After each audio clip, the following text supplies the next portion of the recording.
okay? Trump inauguration fund, Amazon, $1 million, Meta, $1 million, Google, $1 million, Microsoft, $1 million, Apple, $1 million, OpenAI, $1 million, and the list goes on. This hearing is not about making the internet a safer place for kids. It's about harassing Europeans who are trying to do something.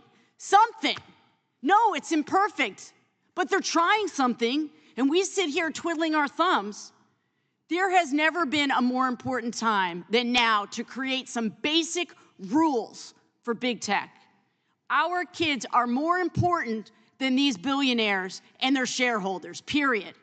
If we truly want to protect our kids, we have to push back on unrestrained corporate power and try to retain some moral clarity in this moment. You know, I spent my August traveling around my state listening to Vermonters tell me what was on their minds, and there was one constant thread, and that was fear and concern for young people, for their safety, for their future. And parents kept asking me, will my kids ever be able to afford a house in this economy? Is it going to be safe for my kid to go to school? And are my kids safe online? Over and over again. And I want to tell you about one conversation I had with a high school student in Vermont who said to me, we all know that social media on our phones is hurting us. And in some instances, it's literally killing us. And what he wanted to say is, what are you doing about it? What are you doing about it? And I have to ask myself the same question, because I'm a parent, I'm a former teacher, I'm now a member of Congress, and what are we actually doing to solve the problem, to stand up for our kids? And it's clear we need real attention on this. We need to focus our attention, and we do need to regulate corporations behind these problems.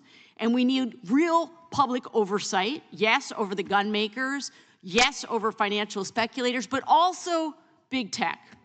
Because polls show across the country, Americans overwhelmingly want us to take action on the harms that are hurting their kids. And yet here we are, first hearing back. We're not talking about the AI platforms that are leading kids to self-harm. We're not talking about the algorithms profiting off of teens' eating disorders. We're not working together to hold big tech accountable. No, we're here talking about how other countries are being too mean to big tech. It's gross. Professor Kay, thanks for being here. Can you briefly describe how the EU's Digital Services Act regulates social media content for children? So the DSA is a very big piece of legislation, a big regulation, but it gets to exactly the point that you're making, which is the DSA is the result of a years-long process of democratically Europe trying to figure out what's the response to the massive power of big tech over their information environments. And so to give one example, they provide a mechanism that actually requires those companies that are considered the very largest platforms and search engines to do an assessment of the risk that they cause in the context of illegal content, which could include child sexual abuse material. That is really only doing that basic risk assessment that we should imagine all companies would do. Exactly. And then based on that, they're actually obligated to take mitigating measures against them. So that's one example. Yeah, I mean, this is bare minimum stuff here, right? Mm-hmm. Bare minimum. Yep. Risk assessment. What are we subjecting our children to? Correct.